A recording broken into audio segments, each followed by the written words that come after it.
कितना आदमी इसमें चपा गया है, अंदर में चपा हुआ आवाज आ रहा है, अंदर से चिल्ला रहा है सब। यहीं पे हुआ भी एवरेडी कंपनी के आगे बहुत आदमी इसके अंदर चपा हुआ है। देखिए आदमी चिल्ला रहा है, अंदर से बहुत आदमी चपा गया है।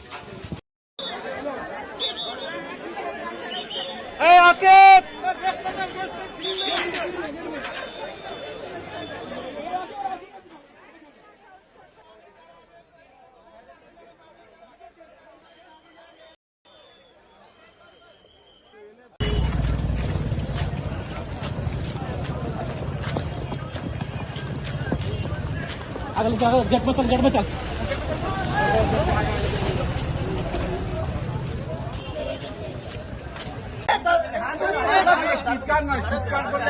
यहाँ से जाएगा। हो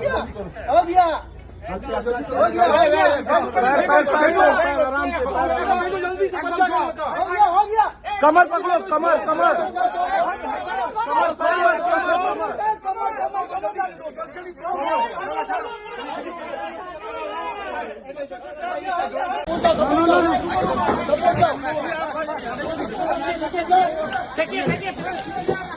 सपोर्ट दो।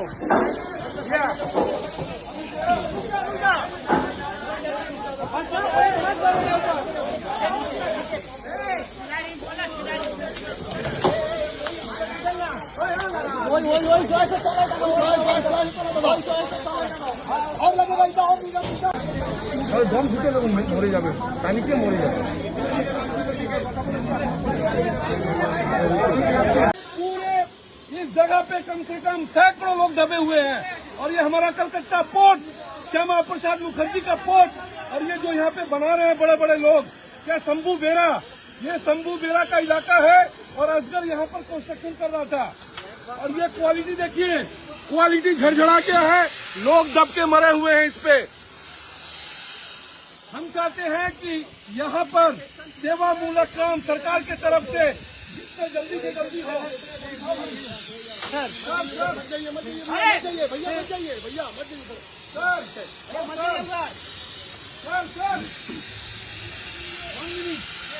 एम्बुलेंस। দর্শক, একটা মারাত্মক ঘটনা ঘটেছে কলকাতার তারাতলাতে। দেখতেই পাচ্ছেন গোডাউন হচ্ছিল, তার শেড ছাদ হচ্ছিল, তো সেটা হুড়মুড়িয়ে ভেঙে পড়ে। তখন কর্মীরা কাজ করছিলেন, শ্রমিকরা, তো সব চাপা পড়ে যান। আমি যখন এই ভিডিও তৈরি করছি তখনও শুনছি যে এখনও সবাইকে উদ্ধার করা যায়নি। দেখতেই পাচ্ছেন কিভাবে হুড়মুড়িয়ে ভেঙে পড়েছে। বড় একটা গোডাউন হচ্ছিল, তো মানে উদ্ধার কার্যের যে ব্যাপারটা, এলাকার যারা মানুষ তারা এসছেন, তো উদ্ধার কার্য চলছে।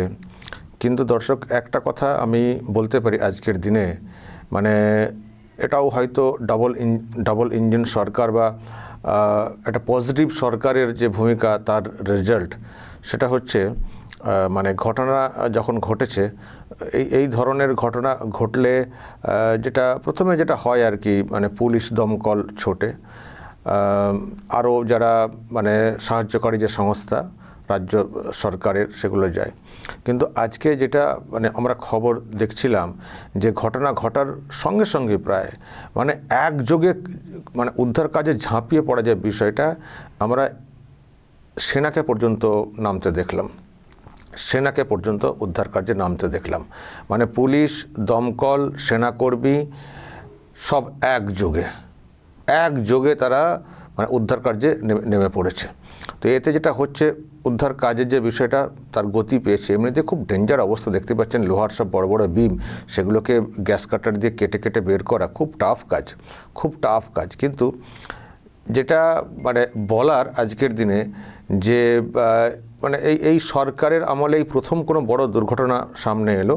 কিন্তু দুর্ঘটনা ঘটলে উদ্ধার কাজটা যে গতিতে করার কথা, সেই গতির যে ব্যাপারটা দর্শক কিন্তু আজকে দেখলাম। আজকে আর ওরা আমরা এই ব্যাপারটা নেই। আমি এই কথাটা এই জন্যই বলছি, আপনারা জানেন রিসেন্টলি বলতে একটা ঘটনা কয়েক মাস আগে ঘটেছিল আনন্দপুরে, অগ্নিকাণ্ড, নিশ্চয় মনে আছে।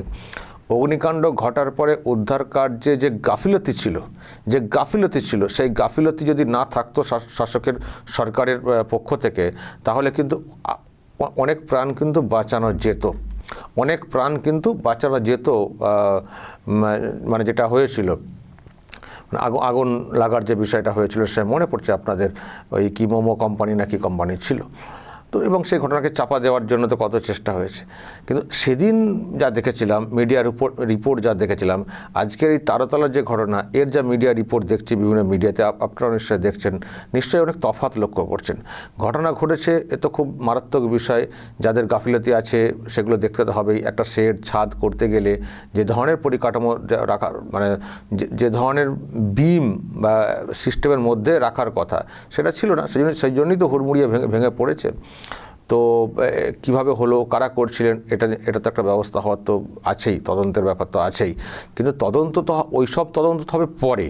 এখন তো উদ্ধার কার্য যত সংখ্যক প্রাণকে বাঁচানো যায়, সেই উদ্ধার কার্যে আজকে আমি বলবো এই রাজ্যের সরকার এত বড় একটা ইনসিডেন্ট, এত বড় একটা দুর্ঘটনা, সেটাকে সামাল দেওয়ার জন্য যেভাবে রাজ্য সরকার তৎক্ষণাৎ ঝাঁপিয়ে পড়েছে, রাজ্য সরকারের যেসব মেশিনারি মানে আমি দেখলাম, এবং সেন্ট্রাল মানে সেনা ইত্যাদিকে নিয়ে, আগের যে সরকার ছিল তাদের কি সমস্যা জানেন তো, তারা না পারবে নিজে করতে, না পারবে না চাইবে অন্যের সাহায্য। এটা লক্ষ্য করতেন। অন্যের সাহায্য সেনাকে নামানো মানে, তাদের মনে হতো সেনাকে নামানো মানে ওটা বিজেপির ক্রেডিট হয়ে যাবে, বিজেপির ক্রেডিট নিতে দেবো না, তাতে মানুষের প্রাণ চলে যাক। এটা ছিল আগের সরকারের মন মানসিকতা। সবসময় সেন্ট্রালেরও তো বিপর্যয় মোকাবিলার আছে, তো তাদেরও তো আছে, সিস্টেম তো আছে তো, এবং আমাদের কলকাতাতেও আছে সব সিস্টেম। তো তৎক্ষণাৎ তাদেরকে ইউজ করলে যেটা হয়, যে কোনো দুর্ঘটনাকে অনেকটাই মানে সামাল দেওয়া যায় খুব দ্রুত। মানুষের প্রাণ ফেরানোটা সবথেকে বড় বিষয়। সেটা কিন্তু আগে হতো না। এমন একটা সস্তার একটা নোংরা পলিটিক্স চলতো, যে ওদেরকে ক্রেডিট নিতে দেব না, আর নিজেরাই ওই সব মানে পুলিশও তো সব পুলিশ দমকলে যা সেটা তো দেখেছি কাজকর্ম, আর প্রচণ্ড অবহেলা হতো, সব ধামাচাপা দেওয়ার চেষ্টা হতো, তাতে করে অনেকের প্রাণ চলে যেত। আজকের এইরকম একটা বড় ঘটনা নিশ্চয়ই হয়তো আপনারা পরে শুনবেন। উদ্ধার কার্য আজকে যেভাবে চালানো হয়েছে, অনেকটাই উদ্ধার কার্য শেষ হয়ে গেছে যেটা আমি জানছিলাম। তো যেভাবে উদ্ধার কার্য চালানো হয়েছে দর্শক, এই ডাবল ইঞ্জিন সরকার বা ওই ধরনের নোংরা সরকার নয় বলেই কিন্তু আজকে একযোগে সকলে মিলে ঝাঁপাতে পেরেছেন, এবং সবাই হাতে হাত মিলিয়ে, এবং স্থানীয়, আমি আবার এটাও দেখছিলাম বিজেপির যারা নেতাকর্মী তারাও সব ঝাঁপিয়ে পড়েছে, আরও সাধারণ মানুষও ঝাঁপিয়েছেন, অন্যান্য মানুষও ঝাঁপিয়েছেন, আমি দেখতে পাচ্ছি। তো এটাই তো, যে কোনো পরিস্থিতি, দেখুন ঘটনা এক তো নিশ্চয়ই একটা গাফিলতি আছে, তাই ঘটনা ঘটেছে, কিন্তু ঘটনা ঘটে যাওয়ার পরে পলিটিক্যাল তর্ক পরে হবে, বা অন্য কোনো তর্ক হলে সেটা পরে হবে, তর্কযুদ্ধ টকশো পরে হবে। কিন্তু প্রথমে যেটা দরকার হচ্ছে সবে মিলে উদ্ধার কার্য, তো সেটা যেটা মানে আজকে দেখলাম, এটা আবারও বলছি, ওই ভরসা আমাদের বাড়ছে। দেখুন দুর্ঘটনা তো ঘটতেই পারে না, রাজ্যে ঘটতেই পারে, তবে দেখতে হবে দুর্ঘটনা যাতে অহরহ না ঘটে। অন্যান্য ওই যেটা আগে হতো আর কি, গুণগত মান ঠিক থাকে না, হয়ে গেল পড়ে গেল, তো এটা তো সবে তো সরকার এখন এসছে, তো এটার কোথায় কী হচ্ছিলো এটাও নিশ্চয়ই খতিয়ে দেখতে হবে কাদের কী ব্যাপার ছিল। কিন্তু দুর্ঘটনা ঘটলে অন্তত পাশে দাঁড়ানোর যে বিষয়টা সরকারিভাবে তাদের পরিকাঠামো সিস্টেমের মাধ্যমে, সেটার দিক দিয়ে, এবং ওই সদিচ্ছাটা, যেখানে ওরা আমরা না, কেন্দ্রের সাপোর্ট আছে, আমাদের ঘাটতি আছে, ওদেরকেও নিয়ে টেনে নাও সঙ্গে, যে আগে আমরা গিয়ে দেখি পারলাম কি না, তারপর ডাকলে কিন্তু প্রাণগুলো তো চলে যাবে। সবথেকে বুদ্ধিমানের কাজ যেটা করেছে, যে তৎক্ষণাৎ কিন্তু সেনাকে ডাকা হয়েছে, তৎক্ষণাৎ ডাকা হয়েছে, এবং সঙ্গে তারা সাড়াও দিয়ে নেমে পড়েছে। এই যে আগে দেখবো, তারপর উদ্ধার করা না পারলে বাধ্য হলে ডাকবো, এই যে বিষয়টা, তার অপেক্ষা না করে যে কাজটা আজকে পুরো একেবারে মানে নতুন সরকারটা করলো দর্শক, এটা সত্যিই অভূতপূর্ব বলতে মানে পরিস্থিতি মোকাবেলা করার জন্য তাদের যে ভূমিকা, সেটা কিন্তু অবশ্যই প্রশংসার যোগ্য। মানে এই সরকার যে কতটা ভরসাযোগ্য হয়ে উঠছে সেটা আমরা দেখতে পাচ্ছি। তবে হ্যাঁ, চারিদিকটা খতিয়ে দেখতে হবে কোথায় সব কীভাবে রয়েছে পরিস্থিতি।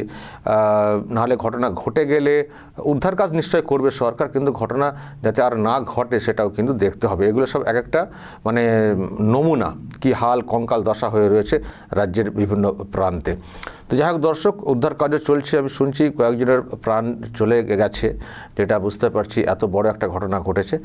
পরের দিকে হয়তো আমরা ডেথ টোল যেটা জানতে পারবো কত। তো আমরা চাইবো না খুব বেশি মানুষের প্রাণ চলে যাক, তবে যেভাবে উদ্ধার কার্য চলছে আশা করি অনেকেরই প্রাণ কিন্তু বাঁচানো গেল, বা এখনও যা পরিস্থিতি দেখতে পাচ্ছি যারা এখনও চাপা পড়ে রয়েছেন তাদের অনেককেই হয়তো মানে উদ্ধার করা যাবে, প্রাণটা অন্তত ফেরানো যাবে, এটা আমরা কোথাও দেখতে পাচ্ছি। মুখ্যমন্ত্রী যেটা শুনলাম তিনি একেবারে সব কিছু মনিটর করছেন, কন্ট্রোল রুমে থাকছেন, নাম্বার দেওয়া হয়েছে, যারা কাজ করতে এসছেন তাদের পরিবারের সঙ্গে একটা যোগাযোগের একটা ব্যবস্থাপনা আর কি সেটা করা হয়েছে। তো খুবই খারাপ লাগছে এরকম একটা ঘটনা, বড় ঘটনা ঘটলো, কিন্তু সরকারের যে ভূমিকা উদ্ধার কার্যে সেটা কিন্তু প্রশংসার যোগ্য, সেটা বলতে কোনো দ্বিধা নেই।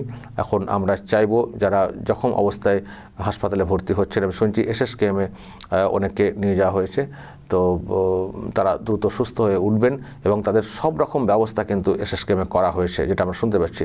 সব রকম ব্যবস্থা, পুরো ট্রিটমেন্টের একেবারে আলাদা করে স্পেশাল অ্যারেঞ্জমেন্ট পর্যন্ত করা হয়েছে, যাতে করে প্রত্যেকেরই চিকিৎসা পর্যাপ্ত হয়। আমরা আবারও বলছি, মানে চাইবো যে তারা সবাই খুব দ্রুত সুস্থ হয়ে উঠুন এবং এই প্রাণ চলে যাওয়ার সংখ্যাটা আমরা যেন না বেশি শুনি। হ্যাঁ, আর একটা কথা যেটা আমি বলছিলাম, এই ধরনের ঘটনা রাজ্যে যেন বারবার না ঘটে সেটাও খতিয়ে দেখুক সব দিক দিয়ে নতুন সরকার, এবং যাদের গাফিলতিতে এই কাণ্ডগুলো হলো তাদেরকে ধরে উপযুক্ত ব্যবস্থা নিক। দর্শক বলবেন যা বলার। আজকে উদ্ধার কার্য প্রথমবার একটা বড় ঘটনা, তাতে আপনাদের কি মনে হচ্ছে? সরকারের ভূমিকা যেভাবে তৎক্ষণাৎ সেনাকে ডেকে এক জায়গায় কাজটা করালো, বলবেন। বাকি আপনাদের আরও অন্যান্য বিষয় বলার কিছু থাকতে পারে, যা বলার বলবেন এবং নজর রাখবেন আরামবাগ টিভিতে।